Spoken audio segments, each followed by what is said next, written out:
All right, so welcome to episode 8 of That Metal Podcast. Today we're doing something a little different called Metal Talk with Dave and the Boys. Want to introduce Gonzo. Hey. And Fabian. Hey, what's up? Fabuloso. Fabuloso. Fabio. So what we're going to do is we're going to revisit episode 1. We're going to talk about nu metal. We're going to talk about snobs here in El Paso. No, just kidding. Just snobs overall in metal, right? So, let's see. You guys want to get started? Well, first of all, I was going to ask you, what have you guys been listening to lately? I'm kind of redundant, man. I've been usually listening to a lot of Devin Townsend. He's my boy. Been checking out the new Behemoth. Brohemoth. That's right. Bro metal. Brohemoth. That album. Damn, what's it called? Like the Darkest of You. What's it called? The Darkest. It's got like the most emo title ever. Yeah, but it's really good. Yeah. As far as Behemoth albums go, it's definitely their best one in a couple of albums. Yeah, that's Since the Satanist, probably I would say. Yeah. Well, that's the last one. Well, that was the last one. No, but Satanist came out like 2014. I loved you at your darkest. Yeah, there we go. It's such a. that was a couple years. That ago. is pretty That cool. was 4 years ago. Yeah, it was. It was. I think they did like a live album after that, and yeah. But anyways, I like the kids, the choir. Yeah, it's fucking creepy. It's good. It's good. No, it is. It is good, man. It's good. Don't let the title fool you. It's cheesy as fuck, but it's great. What about you? Me, lately I've been blasting a lot of one of my friends' bands called Incinerate. Yeah. From Minnesota. They've been around since Minnesota. They've been around since back in the fucking Wisconsin Death Fest. Oh, Milwaukee Death Fest. Sorry. Yeah. Oh, that's they've been around since then. Been a but while. they just released a new album a few months back. Purchased it finally. Mm-hmm. Got it in the mail. Popped it right in, and fucking blows my mind, dude. It's actually called Eradicating Terrestrial Species. I had to actually look it up. That's a title. That's a title. It's a mouthful. That's a cool title. But it's definitely brutal death metal, man. Just straight death metal? Just straight death metal. Nice. Blast beats. Fuck yeah. Off timings. Yeah. It's Technical as fuck. yeah. Hell yeah. The bass is in the forefront, so it's great. Oh, sits up front. Yeah. Nice. You know what? I've been was listening to the new Deicide, and I actually liked it a lot. I told you Because I know you don't like it. Because Glenn doesn't sound so Glenn on it. He doesn't sound so. No, He's enunciated a little more. Yes, but the thing is that he doesn't sound so. Where he does his highs, he's just doing his gutturals. Yeah, and it sounds fucking great because it doesn't even sound like him when we listen to it. Yeah, I don't know if it's just that he's losing his voice. He's getting older because he's an old fuck now. Yeah. But like, it sounds, I think, really good. There's a lot of moments of old death in there, and that's why I fucking loved it. Yeah. And I love the new Christian album too. That's just straight up fucking machine gun drums, and a little bit of punk and Slayer mixed in. It sounds really good. The other album that I was listening to it's this dude Professor Black that I'm always talking about, right? Mm-hmm. Dawnbringer. He does right. He has. I think he was in Pharaoh. He's in a fuckload of other bands, and I think he was a contributor to Metal Maniacs also back in the day. But he released 3 albums on Friday. What? He released 3 albums. I was about to say, that's right. I heard about that. Yeah, so he released Sunrise. He released, I'm gonna say Lupus, and then he released I Am Rock. That looks like Lupus, right? Yeah. With a V, right? Yeah, it's pretty cult. Yeah, cult. The cult U with a V. Yeah. So yeah, he released those 3 albums, and they're all different. So, or it could be upside down archaic A. Yeah. Well, Lapis, which is so the I Am Rock album is more like Motorhead because he has a major boner for. Well, yeah, I think because you had shown me Dawnbringer, and that's the first thing you're like, yeah, he kind of has that Motorhead vibe. He has Lemmy's vocals with Rod Stewart if they fucked. Right, that's what I always said. Yeah. And then Sunrise is more Dawnbringer-esque, traditional sort of metal. Okay. And then Lupus is more of a experimental sort of, it's still metal, but it's still a little bit different. Like avant-garde or... Yeah, a little bit more. I like that shit. Yeah. Like so they're all really different, so you'll typically gravitate towards one. I'm gravitating towards Sunrise. It's a pretty fucking good album. Nice. And obviously, the new Brohemoth album, I've been listening to that one. Yeah, it's shocked again how... The new Revocation is fucking killer, dude.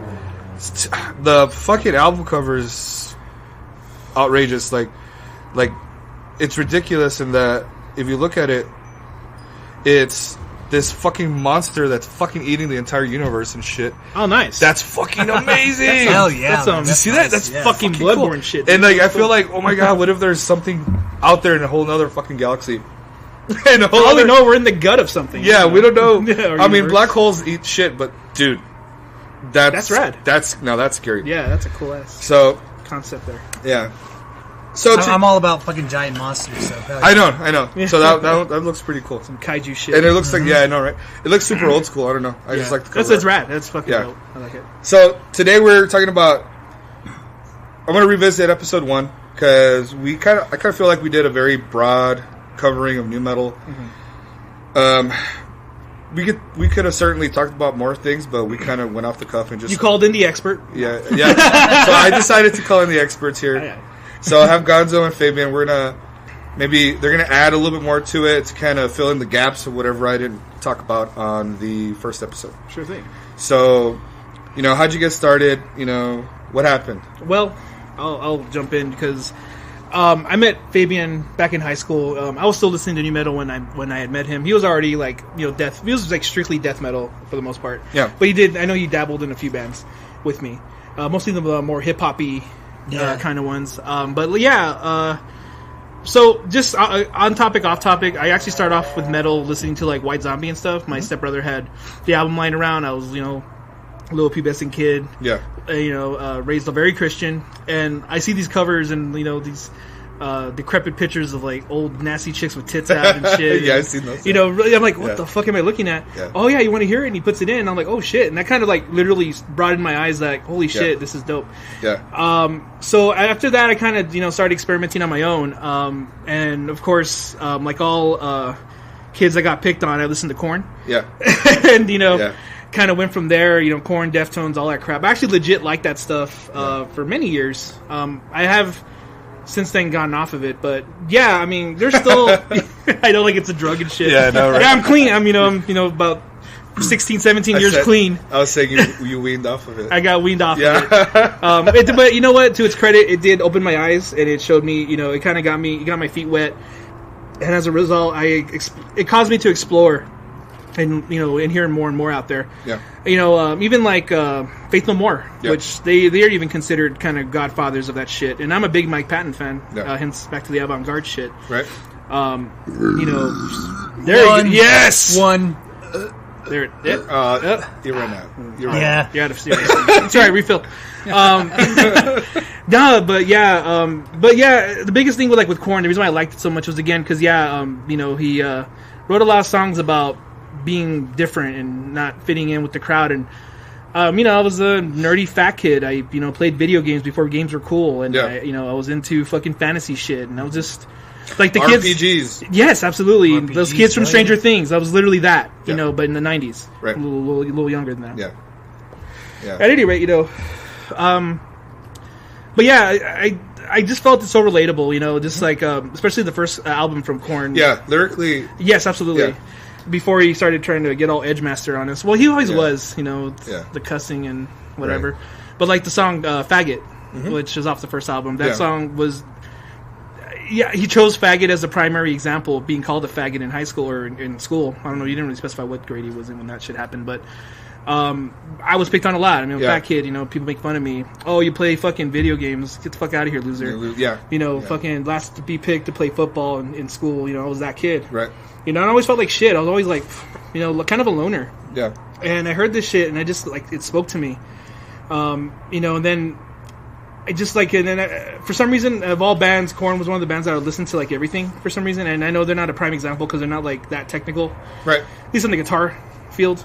I know you were talking shit about the drummer, and I actually think the drummer's really good. I think the David Silvera, I actually thought he was really good. I thought he had some pretty cool off-time beats and shit, which I think stood out from the rest of the band. Yeah. Like Phil D fucking sucks. He's a slapdash bassist. Yeah.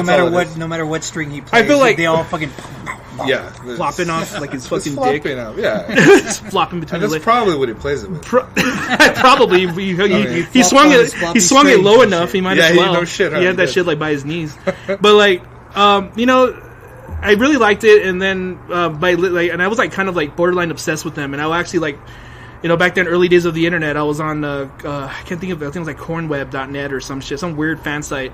That I can't think of the title now. It's too far back, but back in the early days of AOL, and I would get on that shit and I'd read the blogs and all this stuff and hear stories about Jonathan Davis and all this shit, and I just felt it so relatable and. And then they would talk about, and then that's where I heard about Deftones. Actually, was from the blog where I think he was calling Deftones like their brother band for a while. Yeah, I think so. Yeah, there was a period where I think they toured all the time. Yeah. So then I checked out Deftones, and then of course I like them, and I still do. I still like their first 3 albums. They lost me after. I still think they're like, I'm not a big fan. Yeah, I know. But even as that, I still think they're more of sexy time music. Now they are. The earlier, like the first 2 albums, not so much. Right. Adrenaline was. I still think it's their best album. It's so unique. I think that was the midpoint where it kind of started getting into that point where they wasn't as aggressive. I think mid. A little bit more melodic. It was very melodic. And then he did like some of the rappy shit, kind of like with that 7-word song and stuff like that. Mm-hmm. And the beats were very hip hop, like just very like they just flowed. And that guy, Abraham Cunningham, that drummer, I can't believe I remember all their names. Shit. That dude, so long. I know, right? I haven't listened to Deftones in years. Like I said, I outgrew them tremendously. But I grew to them, and then from there, shame on me. Limp Bizkit. Yeah, I did like Limp Bizkit for a whopping 2 albums. I thought the first 2 albums were fine. Now I think they're garbage, but. After I learned what kind of person Fred Durst is, he's a fucking idiot. Yeah, he is. I saw his dick once. Yeah. In that porn he did. He did a porn? Oh, that's right. He did a porn. Well, I don't know. Well, it's a sex tape. I don't think it was a porn. He just Yeah. He just recorded it and it got out. Yeah. And I was like, oh wow. Did it have a red hat? It's a very red-headed penis. And I was just like, Jesus. I was like, well, I can talk. It's all those fucked up things in life. Where like, well, I could knock that off the bucket list. I saw his dick. There you go. Yay. I didn't know he recorded himself. Yeah, it was like it was like stupid. It was mostly just his dick going in, and then like he'd occasionally flip the camera to see his stupid face wearing the hat, mind you. Oh no! Yeah, poor girl. It sucks because he looks like one of my uncles. So now I have that vision and shit. So yeah, there you go. Your uncle boning somebody. Fucking my uncle Durst. Oh. That sounds like a movie. Yeah, man. But.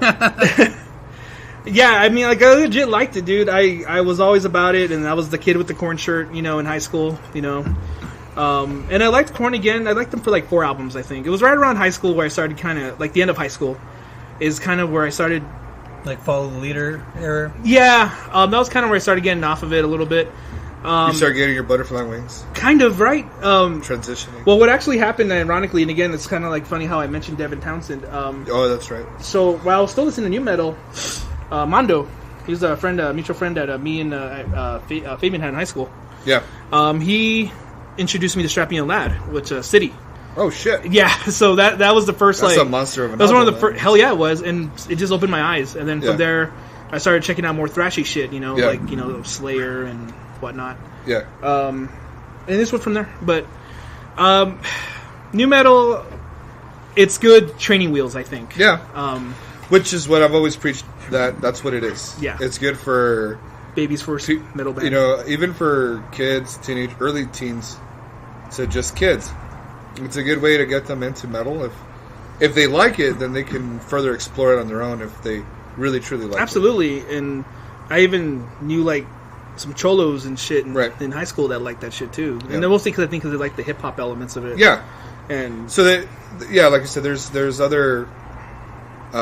Those elements that kind of relate to everybody else. But I think for a lot of kids too, man, and probably still to this day, it's a lot of the content and a lot of the lyrical, how they identified with, Jonathan Davis, or they identified with the whole idea. These guys talked about different topics that I don't really think pop music really talked about during, at any point. Absolutely not. And, I don't know if it was taboo. He dabbled...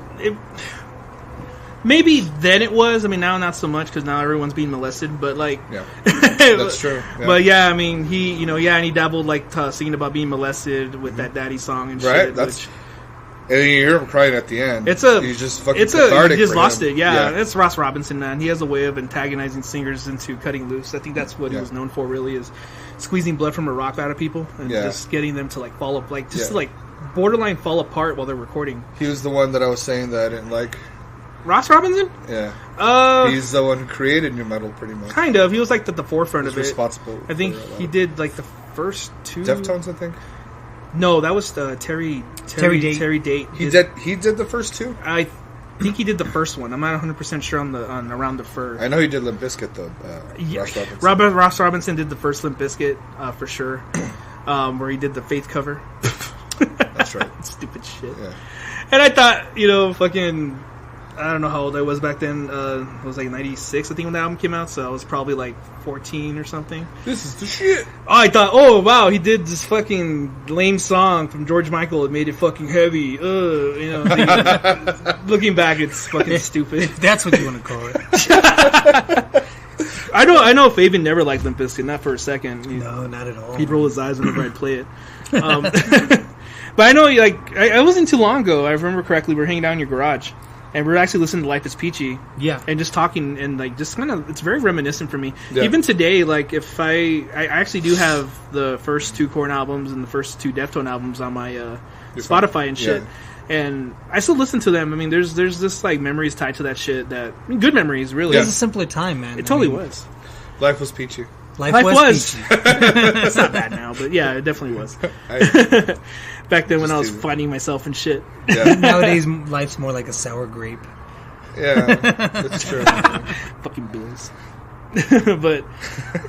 but yeah, dude, like, going back to it, I mean, I can definitely see why, like, your disdain. Like, I get it. I really do. It's see, the thing is that it's my disdain now.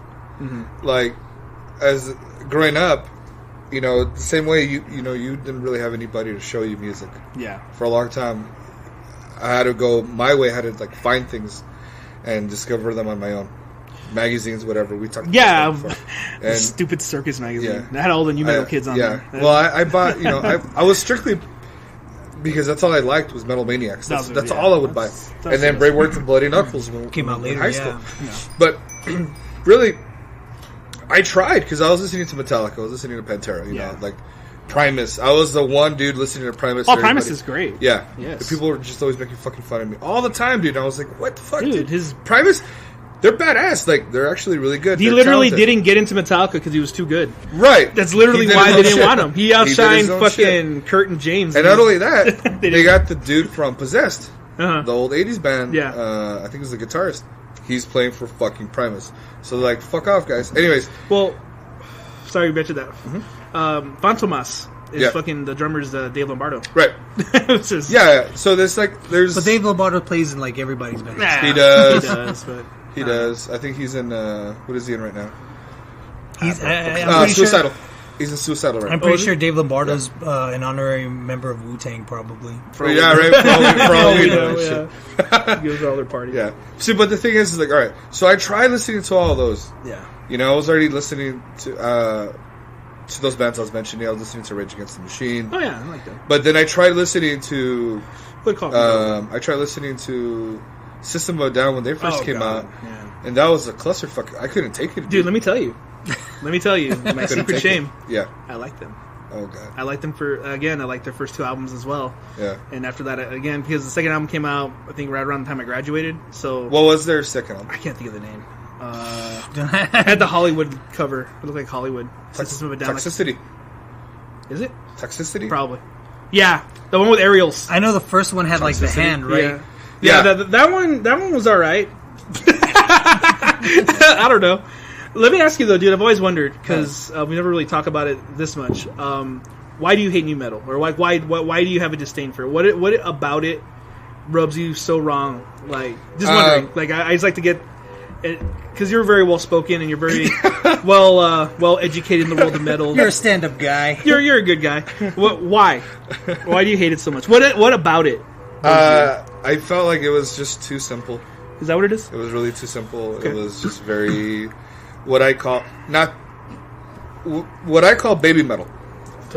That's what I call it. Not the band, but that's what I call it. Mm-hmm. I call it baby metal. It's like the building blocks. It's introduction stuff. It's introduction level, elementary school level music. And I kind of feel like Yeah, there's no nuance to it. There's no metaphor. It's straight as... well, System of a Down is kind of retarded. Political. I guess. Are they? Yeah. I guess, dude. I don't know. That's what I always thought. They tried to act like... I mean, from it. I guess. I mean, but they're singing about sugar and fucking polka beats. And coffee and tea. Probably something else, man. But I mean, I kind of feel like, you know, if you listen to Rage Against the Machine, they did it well. Oh.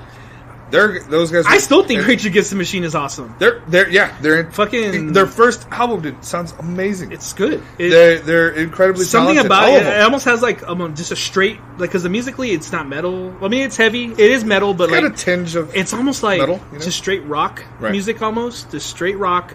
Yeah. With fucking rap flows on top of it, And it worked. yeah, and it worked really well. And he had Tom such- Morello was a fucking badass guitarist. He is a badass And Zach guitarist. De La Rocha, Oh. he was a poet. He was very good with his lyrics. Dude, Yeah. that guy. I don't know if you ever heard like his his slam poetry type shit. No. Like he just fucking boggles the mind, dude. Like for real, like he. I don't know, like the thought process, like that guy's mind's just going like a fucking 1,000 miles a minute. Yeah. And he will literally spit it on the mic. He's great. Just like that. He's great. Like, He's the guy's no fucking around. phenomenal. He raps He with the just best. fucking He, around. He just lets it he go. raps with the best, dude. He's Yeah. so good. I'm surprised he doesn't get as much recognition. I mean, he does, but like, I feel like I'm surprised he never like went more from there. Like what is he doing now? Nothing, right? I mean, I haven't heard. Right? The last I heard, I know he they was did doing, like the reunion. I think shit. they did like a reunion thing, and that was it. But like, he hasn't really done anything since that, which is kind of boggling because I think he has enough talent to like do his own. Even yeah. if it's just straight hip hop. Over synthesized beats or whatever, like I still think he would do fucking. Oh great. shit, huh? That's true. He should. I mean, I don't know. I would really buy don't it. know. Guys, if you guys know, please let us know, or let me know, or message us. What's that dude doing? Yeah, what the fuck is he doing? What is Zach doing now? Where that motherfucker at? Yeah, where is he? Like, what is he doing? Yeah, I would like to I see mean- if there is something out there that I'm just not privy to. I'd love to. Yeah, I'd like to know get, too. get a taste of that. Because he's still Rage Against the Machine is still a band I could say I thoroughly enjoy still.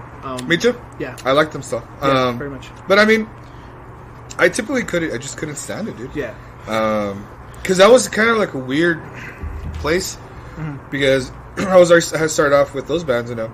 I did the Columbia House thing, whatever, you 10 for a penny or whatever, Oh, yeah, yeah, 20 for a penny. Yeah. And nobody then- ever paid for that. And nobody shit. paid. Nobody ever absolutely paid for not. that shit. Those guys probably they lost a lot of money. I'm sure. But I bought a lot of stuff through there that purely just looking at album artwork. Yeah, And you would buy 10 and 2 would be good, and the rest sucked. And you know, I just started learning like, well, fuck it. You know, I would go to FYE, I'd go somewhere and just buy stuff, and a lot of it would suck, man. But you know, and what's funny is that you talk about it being simple, and it is. I'm like a certified prog snob now.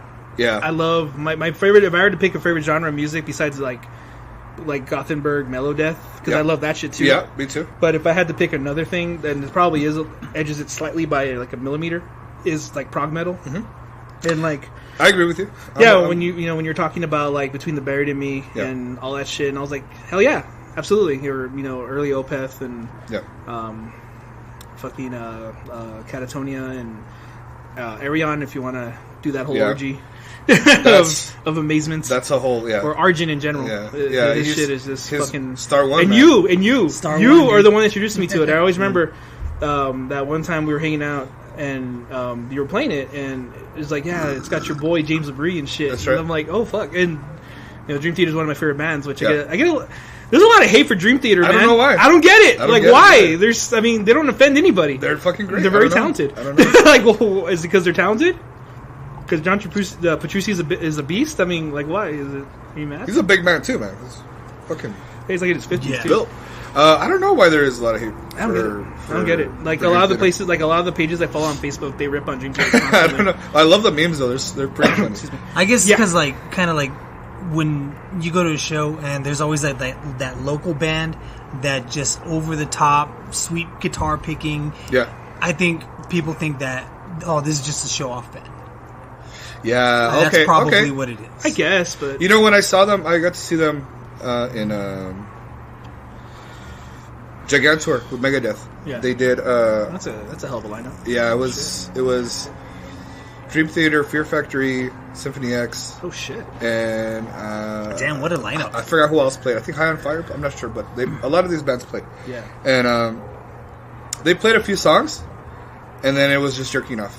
Everyone individually jerked off. So you could hear. What's his name? The guitar, the keyboardist. Oh, from Dream Theater. Jordan Rudess. Jordan Rudess, yeah. Oh, the bass player is the Asian guy. John Young. Yes, him. With He his did a 12 bass string- solo. He's 12 badass. 12-string Dude. bass. He's badass. People always make fun of him. Why do you need 12 strings, Yeah. dude? Well, No, because motherfucker, why the fuck not? He uses all of them. If he uses all of them, then that's great. Yeah, 'Cause he that's- does. Yeah. He does. Then you have Jordan Rudess. He played. He did badass. I Solo. saw some video of him on Facebook where he's just jamming on a fucking iPad, on an iPad keyboard, just No fucking shit. shredding. Oh, He's just my like with God. one hand, just like holy fucking hell, It's ridiculous. and it sounds great. He's Yeah. just doing scales and shit. It sounds amazing. That's badass. I was like, holy crap, fucker. Yeah, you get jealous of. Watching I guess, but I mean, I still don't understand the hate for them. But Yeah, they're pretty but back on topic, it's just like with the nu metal. I mean, yeah, I always find it ironic that I started off with something again so cookie cutter by the numbers, and I eventually graduated to I love Symphony X and Right. Devin Townsend and fucking a lot of the bands you showed me. I always. And you and Fabian. I mean, Fabian shows me a lot of cool fucking death metal and shit, and you show me a lot of good prog shit. And it's like, hey, check this shit out from Steve Wilson or whatever, and I'm like Blackfields or whatever. Yeah. And it's like, holy fuck, it sounds so beautiful. I think- It's so sad, I know, right? so It's- depressing. Blackfield's fucking great. I think I'm gonna check them out, man. And Steve Wilson in San Antonio Yeah, man. in December. Oh fuck yeah, That's gonna be pretty. that dude seems very pretentious as fuck too, though. I know. But he earned it. I give him the credit for kind of ruining Opeth and their. Because he- Michael's got that. He has such a huge boner for working with him. I think. Well, that, but plus they were really talking about kraut rock, 70s prog rock, and whatever, and I think that kind of like got into his mind and kind of seeped into Opeth, And that's what he and wants to do then now. now we just have, him with no growling.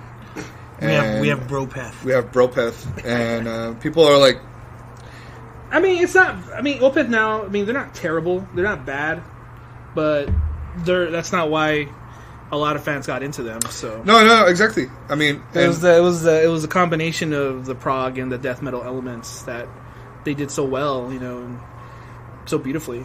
And honestly, I didn't really, to my knowledge, I didn't really hear a lot of bands doing that at that time. To my knowledge, around that time, I didn't not really hear really. anybody. Yeah. Mid '90s. going out there that far back, I not really. didn't hear anything. No. And if you hear their early shit, their demos, they fucking suck, dude. Mm-hmm. They have demos, and sometimes they'll have a demo song on the reissues, and I'm like, God, you guys suck so bad. I'm Like, glad what do you mean? Like just they just suck, dude. like They- just sloppy or yeah, it didn't even sound like Opeth. And then, of course, they went with the legendary Dan Swano, of course, and he fucking gotta move in. fixed him up. I don't know if he kind of tied in the bolts and made him just sound better. He's a producing He's a magician. beast. Yeah, he's a Guru, man. Yes. of music One of my favorites. and music and just producer Those himself. other, I should mention, I listened to a lot of Edge of Sanity too. Yeah, it's good shit. Yeah, it's good shit. Yeah, his early shit. Very good. Yeah, yeah, man. I mean, just with the fucking nu metal, dude. It's just, and then I remember I was one of those dumb kids that would watch Total Crest live and fucking vote for Korn to get number one. I was fucking so lame. I was such a lame fucking kid, man. I would watch that shit and then I'd be like calling into No, why? and then when Backstreet Boys would beat them, I get pissed and like, who the fuck cares? No shit, right? Fucking 90s TV. No shit. How'd you get into it, Fabian? Me, Well, first of all, did you get into nu metal? Did you buy into it? I wouldn't say I bought into it. Yeah. I was never like really big into the whole nu metal thing. Yeah. My whole background was I was literally born into music. Yeah. You know, watching my uncle play Styx on guitar. My mom was a singer. My dad blasting Kiss and fucking Quiet Riot at home. You know, so Yeah. I was born into fucking just music. Yeah. Basically. At a young age, I was already listening to fucking heavier shit. Yeah. Yeah. You know, I was already listening to like Motorhead and stuff like that. Yeah. 8-9 years old. My first concert ever was my dad took me to the Covenant tour, Morbid Angel. That No was shit. Yeah, back in That's '91. right, That I was think my you told me about my first fucking concert was Morbid Yeah. Angel. That's awesome. That's And fucking crazy. so I was already listening to, you know, the really, really heavy shit already. And I think right around the time when I got into skateboarding, it was like maybe 11, 12 years old. Got into skateboarding and, you know, made friends that were into, for the most part, like punk music, Rancid, stuff like that. Yeah. This whole new stuff came in. Back then it didn't even have a label. It was just new metal. Yeah, new metal. Yeah, that title did, I think, come out a few years into it. Yeah. Mm-hmm. At the time, I mean, it wasn't new metal, but it just, was new metal. They were just still heavy. It wasn't metal. Metallica. It wasn't Pantera. Yeah. It was heavy, but it wasn't, you know, too heavy. Right. It was accessible, basically. Okay. Yes. Right off the bat, one of the first new metal bands I ever listened to was Korn, and it was everybody's.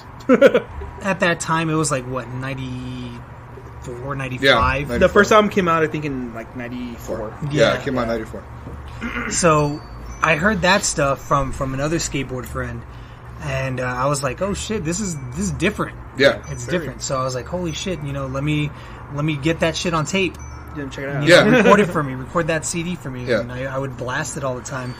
Pretty much just Korn, first two albums. Back then. But I honestly, I never really bought into the whole movement. The movement. Yeah. Deftones came around, and I was a huge fan. Not because of the association with Korn or anything like that. Again, just because it was different. I remember going out, again, skateboarding. Yeah. And it was good music to skate to. After a while, I was just a fucking gigantic fan in high school. To the point where it's embarrassing, but I used to take my image, Yeah. my personal image, like how it showed to fucking high school and shit. Yeah. And I would be like Chino and shit. Oh, I see. I was about to say, don't forget to mention. Yeah, no. You were a huge. I was huge. No. A throbbing boner. Huge Deftones fan for Huge like a fucking- good 4 or 5 years. He was Yeah. all about, like, all of high school. This dude was all about Deftones. I mean, I remember we were And fucking... at the same time, I was still listening, you know, fucking Remember DSide my and shit girlfriend like at the time in high school? She got us the White Pony, like, way before it came out. Yeah. Like, We had like that- 6 months. I don't know how she got it. Holy Yeah. shit. And we she had got it. fucking copies of it. Like, burned Yeah. CD of it. Yeah. She had nailed it for us, and we were like all jerking off to it. We were so excited. But at that same time, Deftones wasn't the only band. I was Fucking- still listening to fucking Deicide. I Yeah. was listening to fucking Hecate and Throne. You like Slipknot. Yeah, eventually Slipknot came out. You liked that first album. I liked the first I did album. too. It was sloppy, Yeah. kind of. especially the drums. Yeah. But it was People heavy. people really herald him as the most talented member of the band. He is. And he is. Joey? Yeah. Yeah, he was. He was very talented. He had some pretty off kilter beats with again very simple drop D guitar tuning and just chunky guitars, but these drums are like, you do a lot of cool rolls and shit. And I think for me, like the whole fall off for me was the whole "Got the Life" thing. Yeah, I get it. And for me, I was like, "What's this disco shit?" Yeah. And then lo and behold, you have fucking Static X Yeah. playing Evil Disco is what they coined it. Uh-huh. And that's right. honestly, I never got into Static. He's dead now, so I guess you won. He's gone. Yeah. Poor guy. He was a druggie though, so whatever. He did it himself. But I mean, like I honestly never bought real big into it. I never got into the whole, what's it called? The other one that you liked, I have to, because we that's kind of how we bonded as friends. Was like there was the fucking Head PE.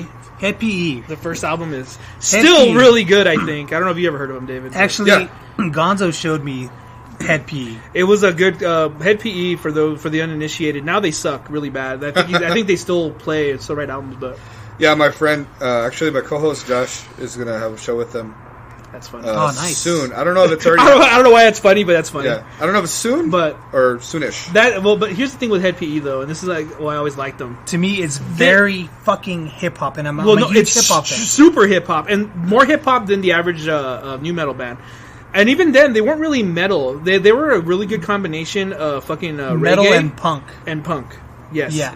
They had a lot of like just like there'll be like little flows where he did, and he almost sounded like fucking Rastafarian and shit. Yeah. Like, just the way he would flow. Okay. But like it was really cool, and like and all he sang about was fucking, and he sang straight hip hop shit. Like all he sang about was getting drunk, getting high, fucking bitches. That's all he did. That's all he sang about. There was no. But it was He real. did a few. He did a few songs about like conspiracy shit, mostly like aliens, which I know you're into.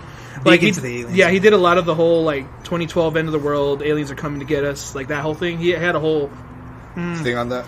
like what I think it was like one of the songs. It wasn't so emotional, like No. typical. It was cool though. I mean, just I always remember okay. that one song. Was it I come into your house, Make love to your spouse, fuck her in the mouth, then I'm out. What? These kinds of things happen all the time. You're gonna get yours, but I'm gonna kill for mine. Yeah. That shit's so like that's always a lyric. Hip hop. That's always a lyric that we always would just randomly bust out. Like we always, we would always just laugh, and like we'd get drunk at the bar, and like he would just start freestyling hip hop, and like he'd always throw in like some Head PE rhymes in there. Yeah. And I was like, fucking A, because they're good rhymes. Like, Yeah. and you know, the dude just sings about fucking that life, man. Yeah. That fucking life that maybe we all wish we the had. rock star life, man. Yeah.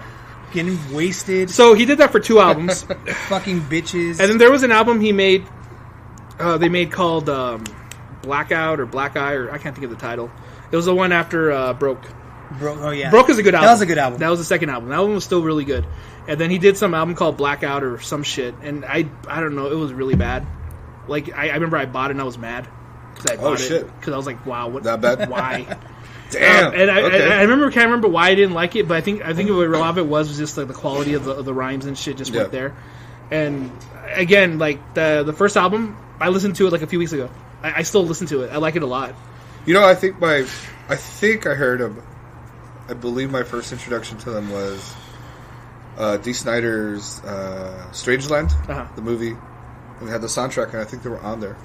Another band that kind of stemmed from the nu metal world, which isn't nu metal, I guess, was the Mindless Self-Indulgence. Yeah. Because they Well, would. are they really? They're not, but they were part of that scene because they toured with a lot of nu metal bands. Okay. They toured During that's, that time. That's how I heard about them. Yeah, during that time. They toured with Korn. Yeah. They toured with Cold Chamber, which he always talked about his favorite tour was the Cold Chamber tour because, as you know, Dez hates Cold Chamber. He hates not the music per se, but he hates the band. Yeah. They did that. I think they that. tried to get back together. Yeah, and he again, was just not about it Nothing anymore. changed. Yeah. Like they still fought. Yeah. And the Jimmy Urine, the singer from Mindless Self-Indulgence,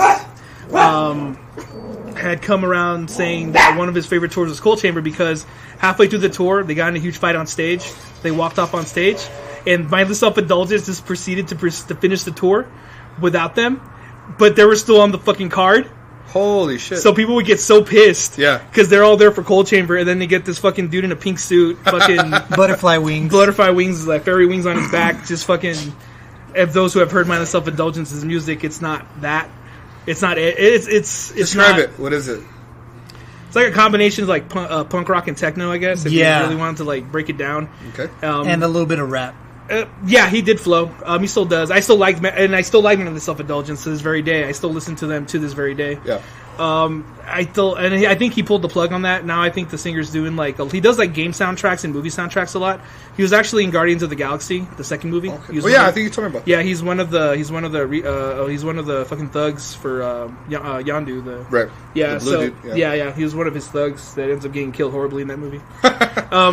He does. He's got like the most forefront death in that movie. That's cool. I think they did it on purpose because apparently he's friends with James Gunn, the director, the guy who got ousted for that controversy His recently. tweet, yeah, he did some he's tweets in a that tweet, yeah. were in bad taste. Right.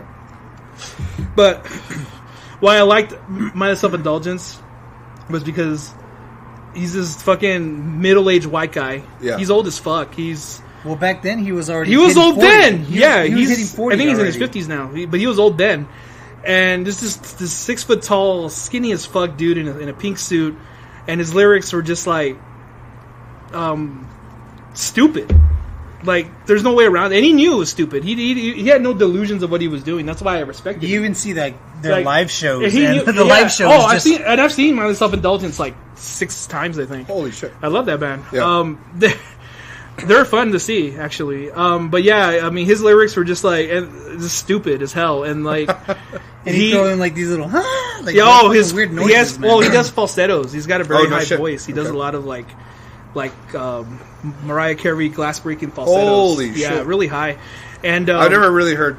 they're on this side, they're so. fucking stupid. You wouldn't like them. I know Okay. you wouldn't like them, but like they're his. I mean, and he's a white dude dropping N bombs and stuff because he doesn't care. You know, he's just like whatever. Yeah. And he's not racist, obviously. He's Right. but he just does it because he's trying to be hip hop, I guess. Part of with the his image stupid ass music. Yeah. But you know.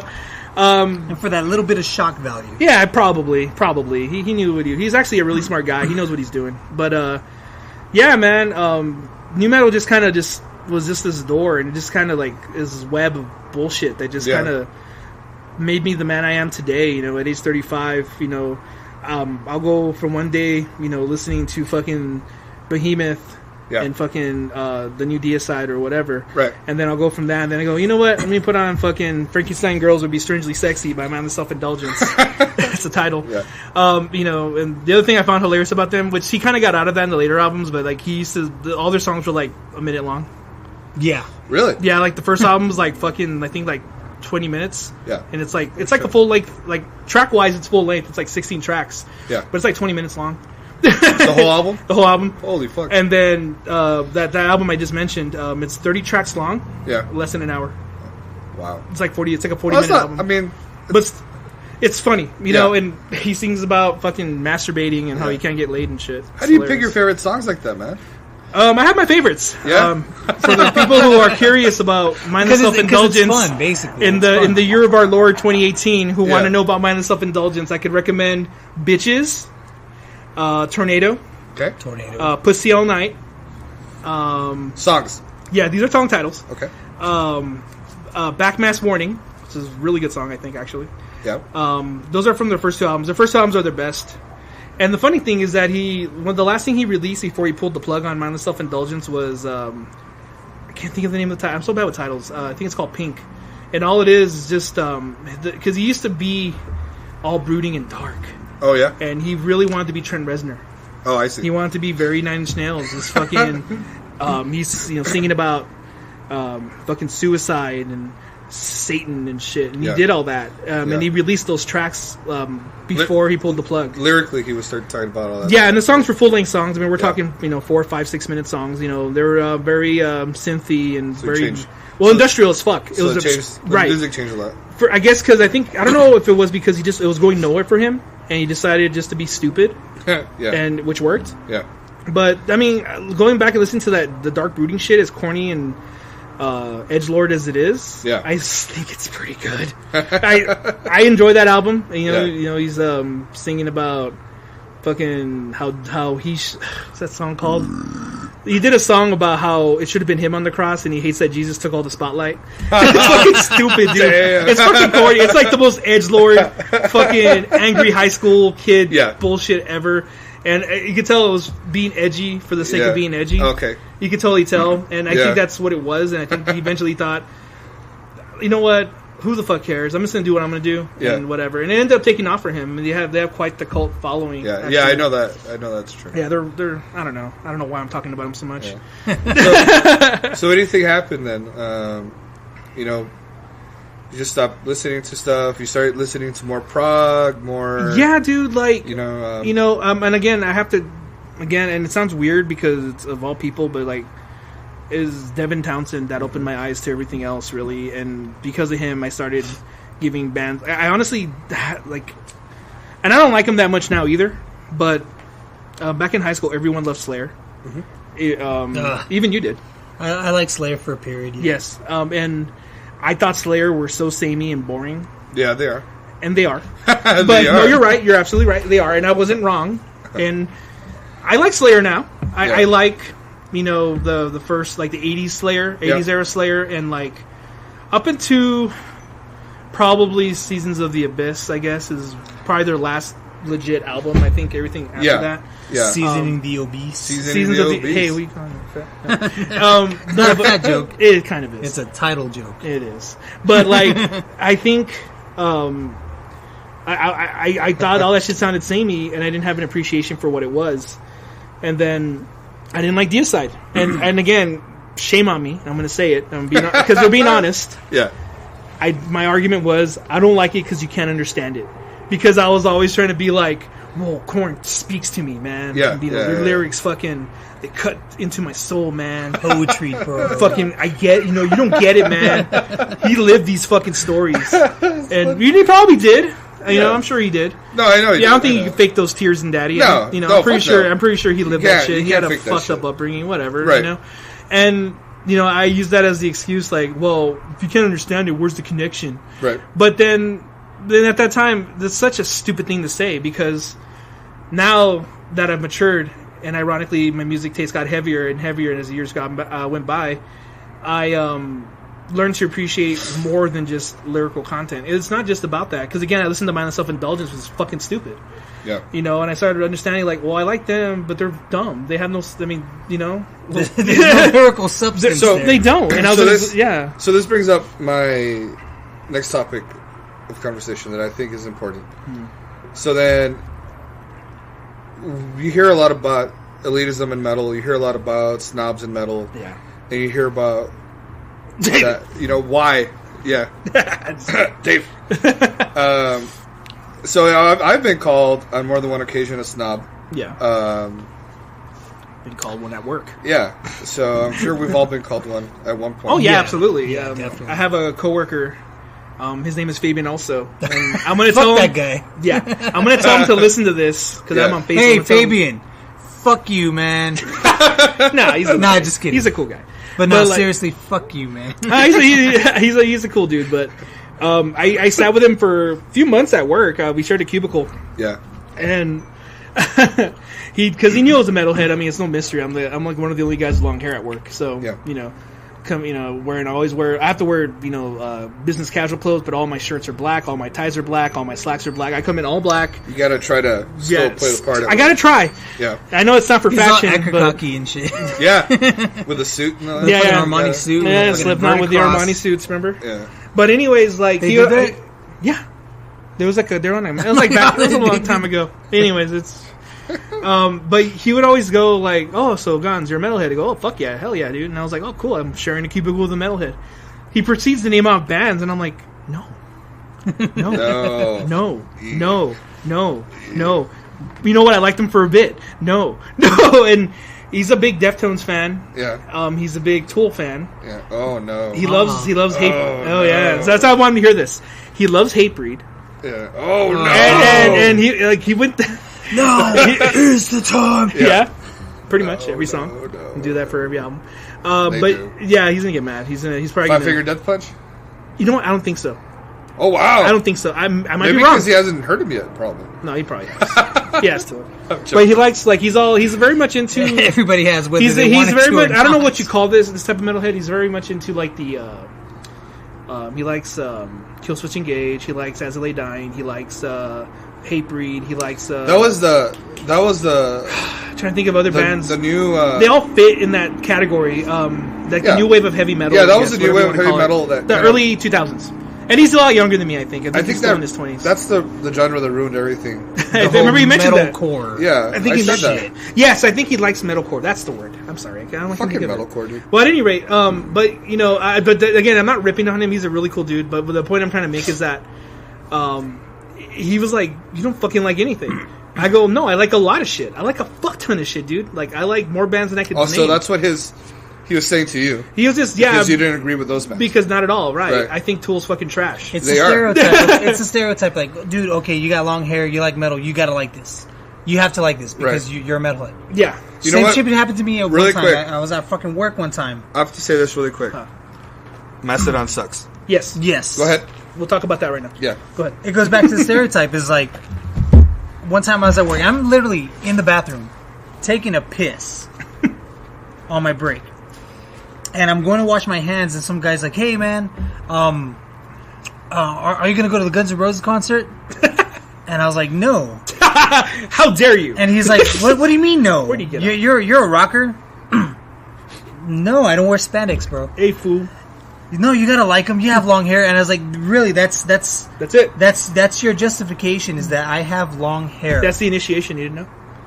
I don't know. Have you heard? You have long hair, you gotta I thought that shit went out with fucking Metallica Load. They cut their hair. They cut their hair. Oh, Metallica Load. That's another topic for another day. That's another topic. But, yeah. And again, it's just... And again, I wasn't trying to be a dick to him. Like, he's kind of a dick, but that's his whole thing. But, like, that's like us, though. Yeah. But he's just like, holy shit. And then I let him look at my phone, and he's just kind of flipping through it, and he was like, shit, all right. Like, you're that kind of metalhead. But, like, you know, and again, I wasn't trying to be elitist, but I know for him, I came off snobby like as fuck. A snobby piece of shit. You don't like nothing. How does he take joy in life? Right. How can you not like hate breed? They're about empowerment. Yeah, it should make you feel pumped. But you know what? Any of those things, it comes out as, again, just like and the you know style what? of music. I liked the first album from Killswitch Engage. I thought it was fine. You know what? I think I liked. They're honestly Maybe not there's a the bad first album? band. They're honestly Is it not their a bad second? I don't know. I don't know which the one I Live like. or Just Breathing. I know the title because I used to listen Okay, to it a that's lot. the first one. I think. I thought that think was did cool, like the and then they second got one. that other dude, and I didn't like it after that. But I liked Howard, the other the dude, black dude. yeah, the black he dude. was a better singer than Jesse. I think that guy came sure. back. No, No, he the left. original singer. Came Yes, back? Jesse came Yeah, back. he came back. Yeah. And I was like, why? Howard was good. His work, his vocals were fucked. I don't know. He had some sort of is it a vocal problem, or what do you have? Surgery or something? No idea. I mean, maybe he needed that surgery because he sucked, dude. But all I can tell you is that I didn't like him as a singer. Then I started watching Killswitch because I had bought the DVD back when it came out, and sure, you know, the guitarist Adam, he was having fun playing guitar, but he would come out with a Superman cape, and he's just a fucking pretentious asshole. Really? Like, I read a couple. Guy with the Superman cape is a pretentious asshole. Yeah. Okay. The guitarist. Go figure. So he came out on an interview with the Metal Maniacs. They're interviewing, and I felt so bad for them when they were trying to interview him because he's just kept interrupting the person interviewing. I don't know who it was. Like cutting him off. Yeah, not cutting out, but going off subject. Okay. And talking about something like he entirely. was taking control of the interview. Away Yeah, from he the was interviewer. exactly. He was doing he was doing this whole other fucking thing, and I was like, dude, you're so annoying. Like, how can people be friends with you? It's like Glenn Benton. Yeah, well, he's an idiot He's too. a fucking asshole. Yeah, I always, every time I'd watch, like, because I went through a period where I really, really liked Deicide after the Nu Metal phase. Yeah. I got into Deicide pretty good. You know, they're already like a bunch of albums in, but you know, that's early Deicide's really good fucking death metal. Yeah. Serpent to the Light. Oh yes. Well, Serpent to for the me, Light. I'm a Legion guy. I'm Legion until I die. First. Legion very thrashy. Legion's the second album. The first one was the self-title, self-title, yeah. which was more straight. It was more like, it sounded more like when they were Amon. Yeah. They changed their name from Amon to Deicide. Yeah. Yeah. But like, I think the self-title still has a lot of I think some of the same songs too. No. Mm-hmm. Yeah. Yep. But that guy's such a prick because every time I'd read, or go on YouTube and watch interviews, he would always like cut off the interviewer and just make the interview feel like an idiot. Yeah, I've He's seen that. Such a prick. I'm like, I've seen that. And then I've seen videos of fans meeting him, and he's a dick to fans. I'm like, why, dude? I get it. You're trying to be Mr. Satan, but like, Dragon Ball Z joke. Mr. Satan. I was reading. Victory. What was that book? The whole black metal church burnings book. I don't read. I forgot what it's called. It's got words. Somebody and probably listeners. What's a book? People who are listening, there's two of you fuckers that stole my book, and I know you're listening, so bring it back. But yes, bring it back so you've I can borrow stolen it and not give it back. I've bought it twice, and you guys took it. Anyways, they're making a movie about it. Flip the table in anger. Yeah, they're making a movie about it, and everybody in the black metal scene's all getting pissed off about it. It's got the whole church, like the church is burning on it. Cool. Let's give another So they talked about the whole, spotlight for fucking Varg to spew his bullshit. He's such a piece of shit. Anyways, but they talked about the whole early black metal scene. You know what I mean? The whole fuck person. And Varg, Yeah. I think he's the only other person besides Mustache Face. Varg is the only other guy that I would see if I could see his ass in person because he's always hiding. Who's Mustache Face? Is that Nergal? No, he's not a. It's an inside joke. It's a yeah. I like Nergal. I'll explain to you after the show. But Nergal, I don't know. I say it Nurgle. What do you guys say? It's Nergal. What is it? Nergal. Nergal. Not Nurgle. Nurgle. There's no E in there. Oh, Nergal. Nergal. E. Well, there's an E. But... E. I'm sorry, Nergal. Nergal. Hey, he fought cancer in one. Mispronouncing your name. No, I feel so bad. Anyways, Also, so, he made dog snacks. Who did? Nergal. No shit. Did he? Yeah. After Is that where God? After the whole dog equals God, whatever. Yeah. He came out with some fucking That's right. Oh, did he really? snacks, I saw that. That's right. That fucking picture And of they're the cute little dog. crosses, and he feeds it to the dog, and the dog's Yeah. like, "Oh yeah, this is a good snack." The dog told him that. Oh yeah, it's Thanks. good. It was good. Hail Oh Satan. shit. This is good shit. That's funny. Thanks, bro. But the thing is He's like a real bro. there's. I don't think having elitism in metal is healthy. The thing is like we were talking about this. Yeah, we like what we like. Right. But, Exactly. But at the same time, that's not being snobbish about it. Look, I'm gonna always say that new metal sucks. Yeah. And it's- it that's does. just, yeah. But No, you you're know right. What? That's also saying like when people say, "Oh, well, how come you don't like that band?" No, you have to support everything. No, fuck You that. don't I don't have think to give a support reason. everything. I just Right. don't. No, I mean you. The same you reason like what why you like, the you same- dislike what right. you dislike. The same reason why I like something, I don't have to justify why I like it. I just like it. Like, Like, Right. yeah. Hey, it sounds cool to me. Right. And the thing is, and look, again, people always misconstrue this fucking thing. Yep. I'm not hating on the fucking person. If course you not. like it, you like it. That's cool, man, because Yeah. that's what you can relate to, and that's what you like. I'm not going to hate on that. I'm hating on the At the end band. of the day, I'm gonna listen to what I listen to, Regardless of what I do. say, it doesn't matter. Correct. Right? So you listen to it however you want to listen to it. That's great. But I'm still going to shit on them, and that's fine. Listen to them, bro. Listen to them. If you want to be a whatever broaster, listen to You it. want to Listen to walk Hatebreed. around in fucking affliction shirts that are 2 sizes too small, Dad, this is what I call now dad metal. shotgunning Bud Lights. I mean, what do you Yeah. wanna do? So this is what I call dad metal. Is they're wearing metal militia yeah. and they're wearing affliction shirts Hey, wait a minute. with these shirts with Metal, the militia fucking hat, with This is a the. hat. metal militia hat. It's Hey, a $40 hat. I know you like wearing. Why hats. is it $40? Yeah, that's another thing. I don't know. They gypped me on the shit. I would say so. Yeah, I thought it was 20. I could barely justify spending $40 on shoes, which I know is Hey, not but it's a lot. cool hat. It's got the Well, you'll the camouflage You'll on it. definitely Kind of looks like a camouflage. Harley Davidson logo. It does. Yeah. You'll camouflage in the forest. That's fine. just They won't the see. back They part of won't my see head. the They back won't of your see head. all those shit. they won't see me running You away, are free man. from headshots. They can't take you down that quick. But all right, do you think it's healthy? Do you think elitism is healthy within the metal scene? And the reason I ask you this is because I go about it. And I always say this shit where I see other people with metal shirts, and I give them props, whatever. This happened to me in Austin a few times, Okay. where this dude had a cool Transmetal T-shirt, and he was like, Psh. When you He complimented just him, he was like, yeah, whatever, and he walked away from me, and I was like, motherfucker, we're in the bathroom, like, dude, that's not cool. I was just complimenting your shirt, man. Like, what the fuck's up with that? yeah, it's something. Oh, That's and- something that should incite a fist bump in beer. Yeah, I'm over here like, I don't know why it bothered me so much, Yeah, but I feel like we should be together on it. We shouldn't be us versus them. It's us together. right. You know what I mean? So like, Metal is very much a community, and it's very It much should- and it should be. it should be. And it is. I mean, for the most part. For the most part, It yeah. is. It is. There is dividing lines, unfortunately, but where why can't the Hatebreed kids and the Corn kids and the Deicide kids and the fucking Opeth kids All get Why along. can't we all just hang out and have fun? Yeah. We'll each take turns playing music on the jukebox. It'll be fine. Fuck it. You know what? It beats a lot. It I'll pay the beats. extra dollar to skip your song. It but- does beat listening to a lot of pop music. Absolutely. So, But is it healthy? Yeah. I say no. Absolutely not. Definitely not. Especially if you're gonna go about it so like that guy, which to me, the guy that just kind of blew you off, seemed like very militant. Like he was like, "Oh, well, what the fuck do you know about it? exactly. Yeah. Why are you talking to me How about dare this? you look Like, in my we're not on direction, the same page, fucking even pleb." though he doesn't know a lick about you. Right.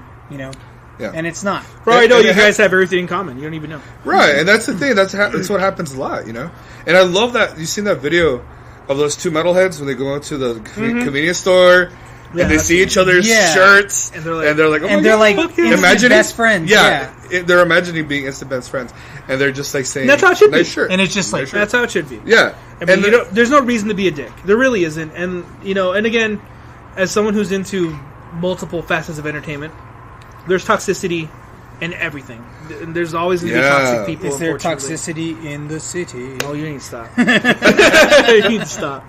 But because as y'all know, I'm a huge gamer. I love games. Right. That's my other love. Right. And in online gaming, like with the games I play, like Overwatch and stuff like that, they're always talking about toxicity in the community. And and the thing is, we're all together in this thing we enjoy. Why can't we all have fun together? Sorry, I wasn't on the point when you told me to. You don't have to fucking insult my mother. Yeah. Fuck, calm down, dude. It's a game. You have to call me a faggot. Exactly. Yeah. I'm just trying to play fucking video game, Look, dude. I'm trying to. I'm waiting for my cooldowns. Stop yelling at me. Yeah. But and again, and going back to metal, I don't approach anybody. I never do, and it's because of that. Like I just rather not have that conversation. I suffer from a lot of anxiety as it is, and if I were to go out of my way to compliment somebody and he dissed me like that, it would fucking bug me. And it shouldn't. I shouldn't really give a fuck, but it would. And it's like what the fuck, damn. The truth of the matter is that we lived fairly where we were the outcasts everywhere we went.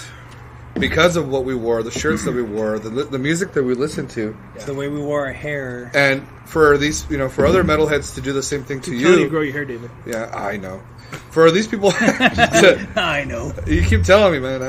I tried. I've been telling you too, man. I know. When I first met you, you had the super curly locks. Yeah, I know. But one day, anyways.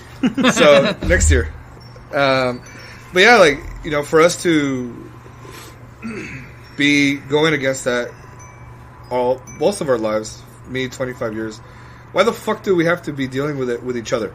Right. Like that's nonsense. Exactly. We get enough from the pop community as it is. It's like the holy rollers and all that shit. Prime example, the new Verizon commercial. And have you seen it?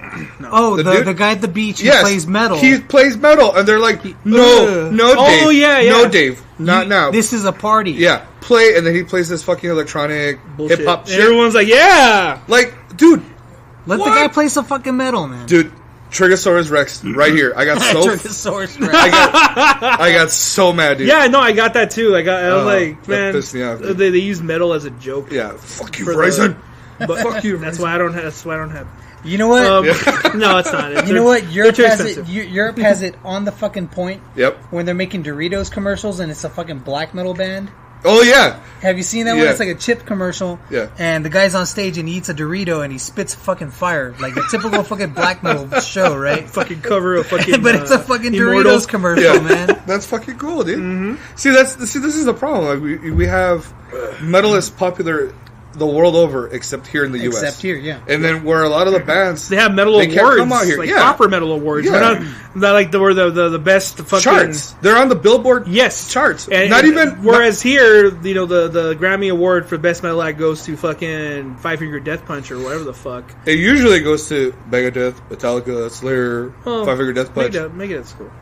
But I'm saying it's like, they have like there's other bands out there. That's the thing, and I love Megadeth. I love all this stuff. Absolutely. But those other guys. But is their latest the best? No. No. Not anymore. But they're these other guys in Finland, Germany, and all those other places, Europe and Scandinavian places. They have a proper. I'm a firm believer we're born on the wrong side of the world. Me too. It's whatever. But you know what? It is what it is. But the thing, and that's the whole point, is wanting to spread the word. I don't know. Spread metal. My wife is white, so I have that white privilege entitlement. Yeah. So you listen to country. So I listen to country. He's a little bit country. I'm a little bit country, a little bit of power metal. Power metal. See, but this is the thing. Here's the thing, though, is that we're able to listen to the full spectrum of music. Yeah. We're able to listen to the entire spectrum, whereas we come from this dark side over here. Yeah. And it's cool. We go to the other side every once in a while. We listen to fucking Muse. Jazz, 80s. Okay, the Muse. Yeah. We listen to synth rock a lot, and synth wave. Of course. That stuff, we'll listen to old school rap. Yeah. Old school gangster rap or whatever. Everything's fine. But when you get these other people who are not, their spectrum is not as open. Yep. They'll just listen to this side. They won't go to the other side. They don't understand what it is to be on the other side. And it's like maybe ignorance, maybe it's they don't misinformation. I don't know what it is, but they're not willing to go cross over to and the again, other, I mean, the other we're side. not like saying it's an agenda or something. We're not saying you have to like metal. No, Absolutely exactly. not. It's not for everybody. Right. That's part of its charm, I think. That's part of. But that's like saying, okay, or obviously your person, you have friends. Are all of your friends into the same thing? No, I have friends, Especially metalheads. Yeah, especially metalheads. You guys are my two metalhead friends. I have a lot of friends, believe it or not, that are into like that whole the trap rap. Yeah. Like the fucking 6ix9ine kid or the Lil Pump guy. The take a shit guy. The tattooed face. Tecates. With the rainbow hair. Yeah. I have friends that are into that. I have friends that are into whole like EDM stuff. Right. Electronic stuff. Right. My nephew plays that. One of my best friends is in the fucking like I don't know, screamo. I don't know what you want to call it. He likes all that shit. And he always rips on my music, but like I don't care. I mean, it's all in good fun. That's us ripping. I mean, me and that guy are the crux of our friendship is ripping on each other. That's just the kind of friendship we have. But like he always rips on my music. That's a good friendship. He like rolls his eyes when I play. Like really?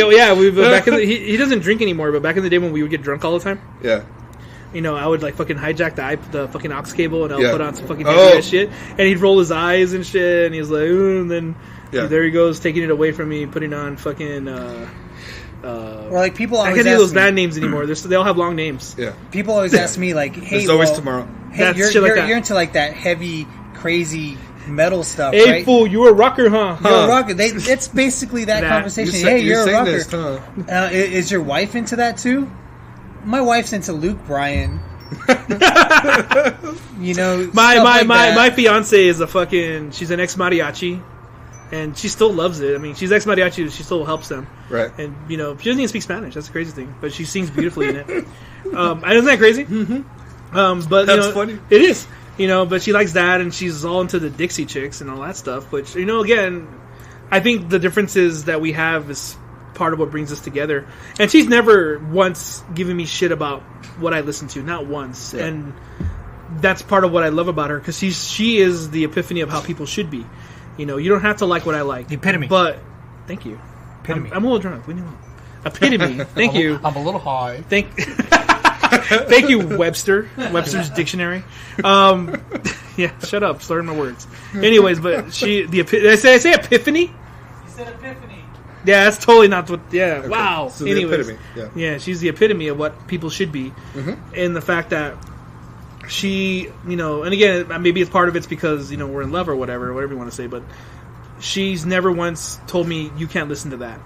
Or she's never once told me you can't play video games. In fact, there's days where I'll game all fucking day, like on my days off and shit, and she won't tell me shit. In fact, we'll sit down and go, okay, so what's happening here? What's going on? Where are we at in the story? Yeah. I'll catch her up, and she'll get into it, and we were playing Tomb Raider together the other day, and she was helping me with the puzzle. Right. Hey, try moving this, or try that. It was a weird puzzle about the Crisis Cross, and you have to like put it in order. It's fucking weird. Anyways, she knew that shit because she went to Bible school. But, nice, okay. But she helped me with it. But again, the she point. She went to what school? Bible school. Oh, yeah, she was raised on that.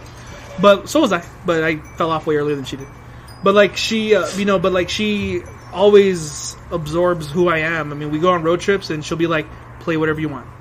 Okay, and I'm playing fucking heavy ass loud shit. I'm playing slow shit. Like I mix it up. Yeah. But she's never once said ugh or give me attitude. Right. She's a much better person than I am because I'll say some shit like, "What the fuck is that?" Yeah. And again, I'm not trying to be a dick. It's just my natural impulse to. I'm very outspoken. Something new is like I'm not familiar with. Yeah. And if more people could be like her. Yeah. I think we'd be in a better place because then it wouldn't matter what we're into. We would all get along. And again, that goes into the metal community as well, where metal is probably the most layered, most varied genre of music there is. Because there's so much to love in it and there's so much to hate in it, no matter what side of the fence you are in. Yeah. From the heaviest fucking death metal band to the fucking poppiest, most KLAQ, which is our radio station here in El Paso, band where fucking the most, I don't even know, like Breaking Benjamin or some shit. That's their thing. Yeah. I mean, I don't know. I can't. But that's like saying, okay, well, obviously we're not going to be that kind of person that, or I would hope not. Mm-hmm. You know, tying back into the whole elitism, is like we're not going to be the kind of people that, you know, you see a person in public wearing a Blink-182 shirt, and you're going to be like, oh, you fucking poser. No, we're not like that. I don't say shit to anybody, man. No. You're going to be like, okay, well, that's what he likes. Yeah. Awesome. Cool. You're not going to give the guy shit. He likes something. Especially if you don't know him. But it'd be weirder if he didn't like anything. Like you just said, like you were in Austin and like I just blew you off. Yeah. Like he doesn't even fucking know you. Right. You know? That happens here too in El Paso, man. It does. And we have a big metal community here, and it happens out here. So it's kind of strange. And the thing with El Paso, everybody knows everybody. Right. And, you know, it's like everybody like sucked off everybody. Yeah, so. Everyone's fucked somebody that knows somebody. But like, it's true. It is true. I just think some of these people then maybe are just fucking jaded. I don't know what it is, but there's something about it. I think that you see that. I don't know. You see it.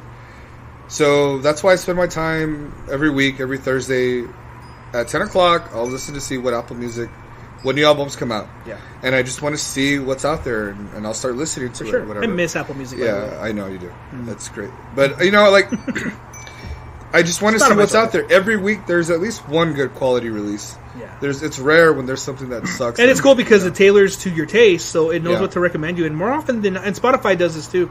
Yeah. More often than not, it's pretty good about it. Like, I'll hear some shit, I'm like, who the fuck is this? And I'll pull out my phone, I'm like, oh fuck, okay, I'm gonna add you. Yeah. You know, like, hey, let me check out the rest of you. So this next kind of a little bit changed for what we're talking about, but it's still within the elitism thing. In that some of these dudes are like, well, I only listen to demos of Death, or I only listen to the demos. LPs, or like, well, records are okay.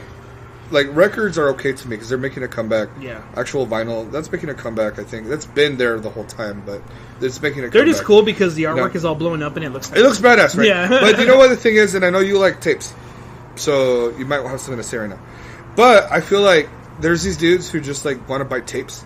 And that's all they listen to. Like, dude, you're a pretentious asshole, dude. Oh, yeah. You're just an asshole listening to that I'm strictly digital for everything. Just download it. Dude, it's free. I don't know. I just feel like you're an asshole when you're just doing that. And if you're listening to vinyl, that's great. But tapes? No mames, way. Like, get out of here with that shit, dude. Yeah. Like, fucking tapes. Strictly fucking tapes. Get the fuck out of here.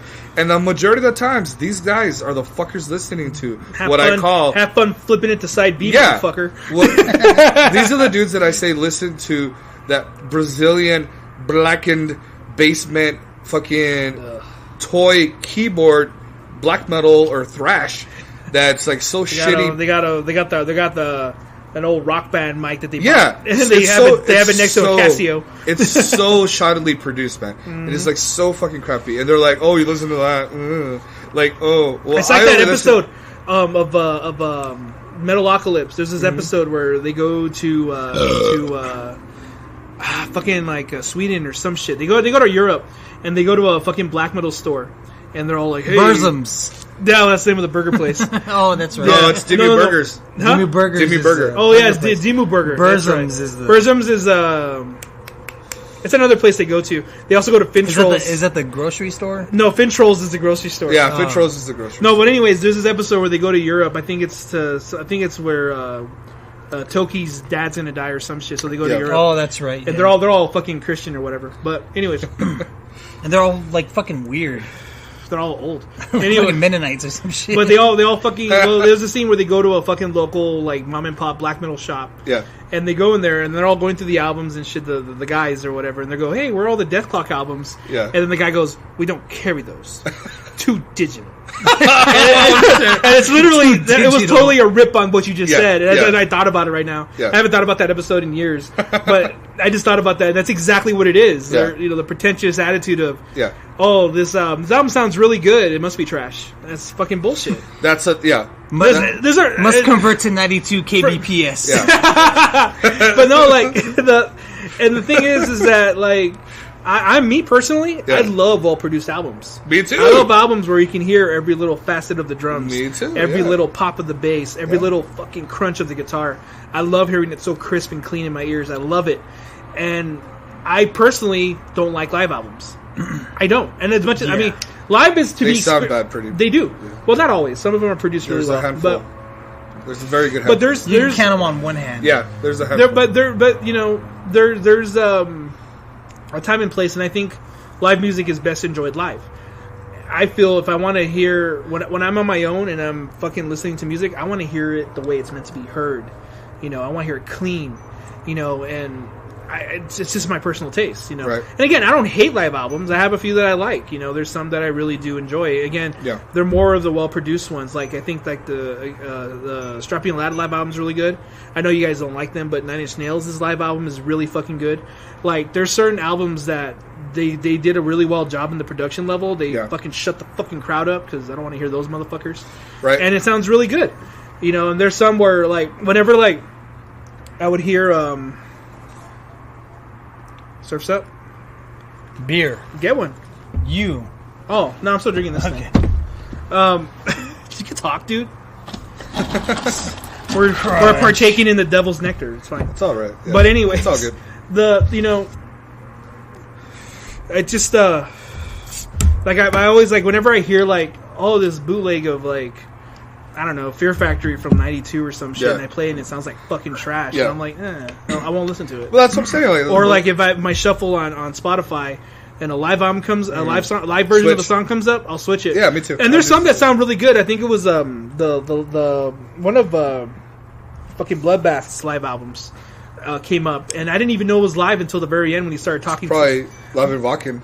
Probably, yeah. But like I didn't know it was live until after the song ended, and I heard the and shit. The crowd. But I was like, oh fuck, that was live. And Damn, that sounded really good. I was like, but then again, I mean, it's fucking Bloodbath. Yeah, it's fucking no shit. Nothing but a fucking buzzsaw. Just this fucking amazing thing about collection of musicians. In that group. The thing about me is I love raw recordings, not to sound like shit. All right, hold on. Like Burzum Raw? No, that sounds like shit. That sounds like shit. All right, go for it. But raw, where it's like okay, like it's the straight up microphone with the amplifier. There's no after processing. There's no sequencing or aligning the beats. It could be done well. It could be done well. Yeah, like it's not fucking polished. That kind of shit. Yeah. I love those kind of raw recordings because like not super Pro Tools. Yeah, exactly. Right. Is I like the sound of the inconsistencies because it gives it character. Yeah, it does.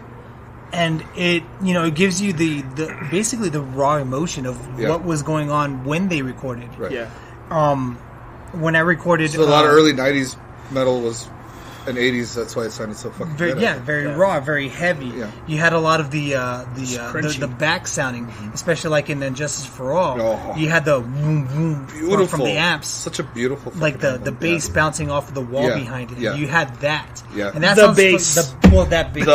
The bass. Well, the bass sound coming from the guitar amp, right? Yeah. But I had. After I had recorded, turn it all down. After I had recorded the Extermination LP or EP with Bayan, I had put it out there to. Who's Bayan? Bayan.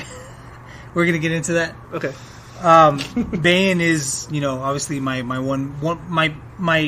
love child. Your baby. It's my baby. It's a one man. It's my one man brutal death metal project. Mm-hmm. Sounds great, by the way.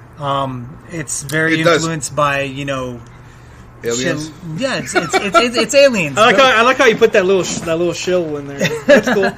It's aliens. It's literally it's a storyline of 4 days when Earth gets invaded by beings from another planet. Yeah, dude, I like Ziltoid also. Yeah, okay, I'm just kidding. But yeah, no, it's not. To your credit, it actually sounds really good. But there's no triumph. I still trip out that's all you, and it's like it's everything. It's. But the thing is like I recorded it raw because that's how I like to record. I don't like to clean it up and polish it and make it sound like a fucking Backstreet Boys album. I like it, the way I recorded it, that's how it's going to sound. Yeah. Well, when I was pushing it to labels, there was this one label that came back at me and they were like, hey, well, is there any way that you could clean it up and re-record it? No way. And I was like, no.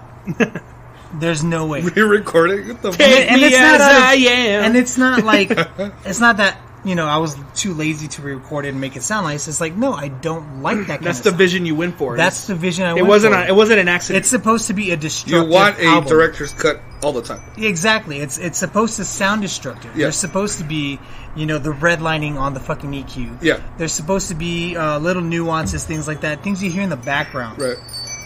that are supposed to come out, or that are not necessarily meant to come out, but they came out and they sounded great at the time. Yeah.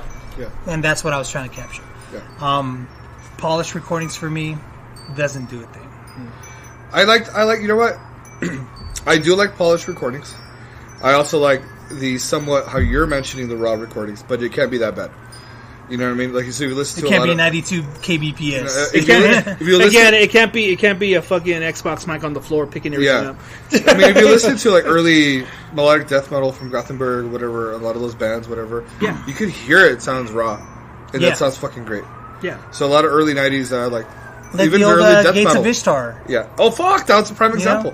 But it sounds fucking great because Dance Water did it. But I mean, it sounds amazing. All that stuff, early '90s stuff. But that's how it was in the but studio. it's That's- deliberate. it sounds great. But it's deliberate. And there you go. Yeah. I think it just depends on the studio too, and how they're gonna record. Just I guess it depends on the music, but I mean, it's anything Burzum level. I think is trash. It's and abysmal. and that's why it's hard. And all the black metal A I lot like, of them. but all the black metal I happen to like, Yeah. it's pretty well produced. Yeah. Like Dimmu Borgir and Yeah. fucking. They got a lot of shit for that. Dark Funeral Yeah, and they're good. Well, Dark Funeral is pretty raw sounding too. But Still, it sounds even- good though. I think that's just the way they even are. even their Their latest. riffs and just the way but it sounds good. Yeah. But you know what? When you have bands like like how you mentioned Dark Funeral, Yeah. like that atmosphere. Yeah. Well, that raw recording adds the atmosphere. Yeah. Yeah. And it adds epicness. It adds coldness. Yeah, I mean, there's a difference To the- between. I love the coldness. Especially for like black metal records. Black metal records, if you record it right, not meant to sound like shit. Right. Like where you're recording off a fucking Well, that's play why. school, That's- tape recorder, whatever. Right. Play school tape recorder. As long as you do it right, man. As long as they do it right. Yeah, exactly. That's typically what I'll go for. Because obviously your intention is to make everything that you're putting into all your work to not necessarily shine, but to come through Yeah. in the recording. Yeah. So when you have a shit recording like Burzum, Right. where it just sounds muffled, it sounds like he had his On purpose. boombox. Yeah, On purpose, by the way. Yeah. No, Right. Yeah, I'm not big on that either. no. You don't have to be a fucking musical genius or a fucking sound engineer to record that kind of stuff. It'll just come through naturally Right. without having to sequence it. Going out of your and way to things sound like trash is always going to be fucking. Yeah, that's a good way for You're not impressing anybody. You're not making Yeah. a statement. You're just selling your band short. especially I think. now, man. Especially now. I understood I understood their thought process back in the early '90s, where it was like we were gonna go black and white on album covers just because we don't want to do color because of the thrash metal bands that were coming out or the death metal bands that were doing it. Yeah. I know a lot of early black metal bands hated death metal bands for that. You got to have that same black reason. and white Transylvanian Well, hunger. That cover. brings me to the whole Monstrosity Yeah. Millennium's album. Was it Oh, called Millennium? yeah, yeah. It looked like a fucking Trapper Keeper. It's like all Yeah. It's all like I think super Colorful Planet. generic Yes. 3D. Yes. Which you'll hear. But it's a fucking amazing. It's like album. it's like a demo reel from like a '80s graphical card from a It's PC. like it's like fucking a bunch of clip art just fucking vomited. on I a see fucking that. Piece of paper. I see that with a lot of like some power metal bands or whatever. They just like, you know what? Man, I haven't thought about Monstrosity in forever. We don't care for album art. Just put whatever, Put whatever. and then it looks really. Well, now in the digital 3D age, crappy, now in the you know? digital But as long age, as too, you know. the music, reflects what's going on in the album, like Yeah. fucking old school Suffocation. But Yeah. back then, though, they were like hand drawn, Oh, hand painted, beautiful. They have awesome hand covers. painted. They were artwork. amazing. A lot of Yeah. the artwork for a lot of the death metal bands are fucking amazing, dude. Yeah. Oh, yeah. And you'll know what you're gonna get yourself into, and that's the cool thing. Yeah, the cover Yeah. tells a story Yeah. in a way. You, know you look you're- at fucking Like I think, you look at Balsagoth Battle Magic, yeah. and it's fucking it's a there's a battle and there's magic. and then that's it. There's a battle going on, That's and there's it. like this fucking blue sky Yeah. of fucking lightning and red clouds and a guy holding an axe, Hey, and you this know what guy you're in gonna get fucking yourself into. chainmail. Yeah. Battle magic. Yeah. And that's what it is. That's what exactly you what get. you're It's getting. Epic. You know what you're getting into. Yeah. That's what it See, is. so what's funny is like you listen to Orchid, Opeth. Yeah. It's just a flower. It's You're a flower, I yeah. don't know what this is all What- about. what is this? What is this gonna be? And then you're like, holy fuck, this is badass. And then you see the backside. It's just them standing. You see this. You see them on a hill, a silhouette of them on a hill, and you still don't know. What the is fuck this, you're getting? Is this a rock album? Is this a metal album? What the fuck album is this? Yeah, what are we You getting? still don't know what you're gonna get. This is this- the problem that I see now, though, with a lot of bands, and I'm sorry, listeners, but I fucking hate stoner metal for the most part. I love doom metal, but I hate stoner metal. They Misleading. It's the cover art is super 70s. Yeah. On all of them, they're all 70s looking, and you're thinking, oh, this is going to be some sort of metal or whatever. And you listen to it, it sucks. I'm like, dude, I don't want to be listening to that shit. I can listen to Trouble, I can listen to Black Sabbath or whatever I want. If I want fucking stoner shit, like a I can modern, listen to like a fucking modern Electric Wizard or some shit. yeah, like that. I don't want to. I can listen to all that shit if I want to. I just don't like the way these. like are. a modern death metal band cover that I always liked was Black Dahlia Murder Nocturnal. It's just like it's all blue and it looks really cool. It looks grim as fuck. Almost looks like a black metal cover actually when you look at it. But I mean, they're like. Well, was it them who on their their latest album they went with the same artist that did Secrets of the Black Arts? I believe so album? because like a lot of their newer albums. That's right. Because they kind of strayed off of that, and then they kind of came back to it with their last few albums. Where like the cover looks fucking Gothenburg as fuck, dude. Yeah. It's fucking cool, man. Yeah. It's like fucking like castles and fucking craggy rocks and basking in Yeah. Super sunlight. I like that Scandinavian, shit. but they're a USA band. They're a USA Yeah. band. They're like Yeah. a bunch of dorks. Yeah. But like, yeah, like, but just an example, like, you know, that's a good example of like, you know what? I don't know who these guys sound like, but this cover looks like they're going to be heavy as fuck. Yeah. And Yeah, and then there were a lot. There were a lot that I would buy. Let's say at FYE because they didn't have the luxury of you could listen to it at that time. Yeah. They started eventually figuring out to do the barcode thing. You can Yeah, listen that was to, always cool. but that was cool. But before that, you would just buy it just based on either cover art magazines or people telling you, or just on a whim. It's kinda just sad going to that, buy it, like, you know? that- Even when FYE did the whole, scan the barcode That's and what I'm we'll saying. give you a preview. That's what I'm saying. That was before Brave Words and Bloody Knuckles. Oh, dude, they That were. was way before. I love that they did that. They included the disc, whatever the fuck they were reviewing, whatever the fuck they were talking about, up and coming bands or whatever. They just included. It was a little bit more expensive. Yeah. You're instead of spending $6, $5, you're spending $10. But it was well worth it, especially if you could find it with the fucking Complete disc. with the because people plastic like and the people will fucking love stealing CD. that shit, and I hated that. I'm guilty of doing that. Yeah, To be honest. I hated that, dude. I hated that. And sometimes I'd get lucky and I'd find them like at So the I'm swap. not a lot tearing it open. At the swap meet, I'd actually sometimes find a couple of Brave Words Bloody Knuckles. Really? And I would, but there were a lot of Metal Edge, and I fucking hated Metal Edge magazine, dude. Yeah. That was pure fucking new metal. That was jack off to Stupid. fucking Metallica. Yeah. They were the metal sucks of paperback. They are. Yeah. And so I still say metal sucks. Yeah, they do.